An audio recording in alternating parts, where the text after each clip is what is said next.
Hey guys, welcome back to TechMan. Today, let me show you how to withdraw money from eSewa. Here's how to withdraw money from eSewa account. Currently, the main withdrawal method available is through an ATM, specifically with Everest Bank or NIC Asia Bank.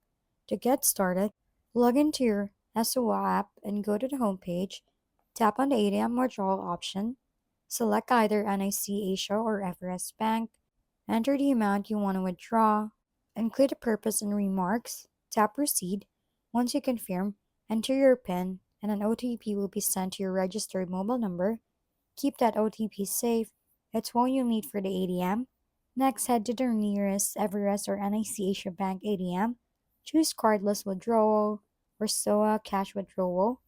Then enter your SOA ID at the amount you specified and the OTP you received. Press OK, and within moments, your cash should be dispensed. And that's how you can easily withdraw money from your SOA account without using a physical card. If we've been helpful, kindly give us a thumbs up and don't forget to hit the subscribe and bell button for more contents. For any questions and suggestions, comment down below.